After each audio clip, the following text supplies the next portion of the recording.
ప్రణాళికమైన అభివృద్ధికి క్యూరట. హైదరాబాద్ నగరానికి మణిహారం, outer ring road, outer లోపటి ప్రాంతం మొత్తం గతంలో గ్రామ పంచాయతీలు, మున్సిపాలిటీలు, కార్పొరేషన్లు, జిహెచ్ఎంసీ ఇలా 4 రకాలుగా పాలన సాగుతుంది. ఈ 4 వ్యవస్థల మధ్య సమన్వయం ఉండేది కాదు. గందరగోళ పరిస్థితులు ఉండేవి. ట్రాఫిక్ జామ్లు కాకుండా వర్షాలు వచ్చినప్పుడు రకరకాల సమస్యలను ఎదుర్కొంటున్నాం. అందుకోసం ఓఆర్ఆర్ లోపలి భాగాన్ని మొత్తం ప్రణాళికాబద్ధంగా అభివృద్ధి చేయడానికి ఈ ప్రాంతాన్ని కోర్ అర్బన్ రీజియన్ ఎకానమీ క్యూర్గా పరిగణిస్తున్నాం. ప్రస్తుతం ఇక్కడ ఎన్నో సమస్యలట, ఎన్నో రకాల కాలుష్యాలు ఉన్నాయి. వాటిని తగ్గించడం లేకుండా చేయడమే లక్ష్యం. కాలుష్య రహిత నగరంగా నెట్ జీరో సిటీగా మార్చాలంటే చికిత్స చేయాలి. ఇలాంటి సమస్యల పరిష్కారానికి ఈరోజు కోర్ అర్బన్ ప్రాంతాన్ని సర్వీస్ సెక్టర్ కింద మార్చబోతున్నాం. కాలుష్యాన్ని వెదజల్లే పరిశ్రమలన్నింటినీ కూడా బయటికి తరలిస్తాం. చెరువులు, కుంటలు, నాలాలు ప్రక్షాళన చేస్తాము. అత్యధికంగా వర్షాలు వచ్చినప్పుడు కాలనీలో వరదలు రాకుండా తగ్గిస్తాం. సో ఇప్పుడు ఇది ఏంది, క్యూర్ అంటే ఏందనేది మనకు ఇప్పుడు క్యూర్ అంటే ఈ నగరానికి చికిత్స చేయడం. ఏ రకమైన చికిత్స? కాలుష్యం లేని చికిత్స, కాలుష్య రహితమైన చికిత్స అంటే నెట్ జీరో సిటీగా దీన్ని మార్చడం. నెట్ జీరో సిటీగా ఇంతవరకు ప్రపంచంలో దాదాపుగా ఎవరు మార్చిందే లేదు.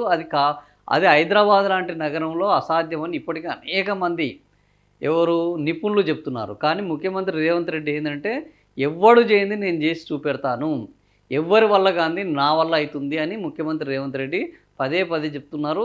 సో అందులో భాగం ఇప్పుడు క్యూర్.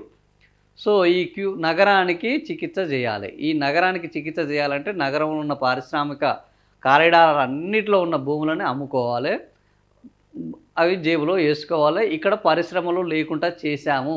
భూముల్ని అమ్ముకున్న తర్వాత ఇంకా పరిశ్రమలు ఏముంటాయి?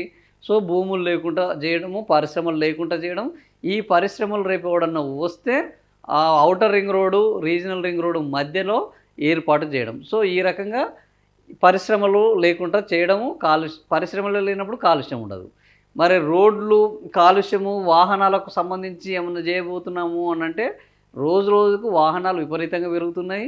ఈరోజు మనం చూసాము ఐటీ కారిడార్లో రోజు మినిమము 4 గంటలు రోడ్ల మీద ఉంటున్నారు ఐటీ నిపుణులు. కానీ ఆ రోడ్లను విస్తరించాలి, కానీ అక్కడ కొత్తగా ప్రాజెక్టులను కట్టాలి, ఫ్లైఓవర్లను తీసుకురావాలి అన్న ఆలోచన లేదు.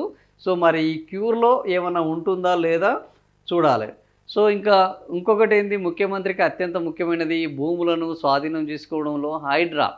సో హైడ్రా నేపథ్యంలో ఉన్న ఏవైతే పార్కులు, ఏవైతే చెరువులు, మిగిలిన నాలాలు ఇవన్నిటినీ పరిరక్షించే నేపథ్యంలో అక్కడ ఉన్న భూములపైన కూడా దృష్టి పెట్టారు.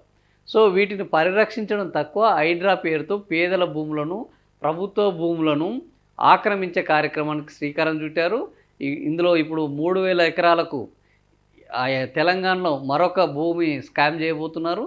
సో అట్లాంటి భూములు ఎక్కడ ఉన్నాయో అక్కడ భూములన్నింటినీ స్వాధీనం చేసుకోవడము ఈ ప్రధానమైన ఈ క్యూర్లో భాగంగా కనిపిస్తున్నది. పారిశ్రామిక భూములన్నింటినీ స్వాధీనం చేసుకోవాలి. హైడ్రా పేరుతోటి తమకు ఇష్టం లేని ఎవరైతే వ్యక్తులు ఉన్నారో వాళ్ళ ఇళ్లను కూలగొట్టాలి, వాళ్ళ బంగ్లాలను కూలగొట్టాలి, వాళ్ళని దారికి తెచ్చుకోవాలి. నాలాలను బాగు చేస్తున్నామన్న పేరుతోటి నాలాల పక్కన ఎవరైతే అనాథరైజ్డ్గా ఉన్నారో వాడిని అన్నింటినీ తొలగించాలి, వాటిని తమ కంట్రోల్లోకి తెచ్చుకోవాలి.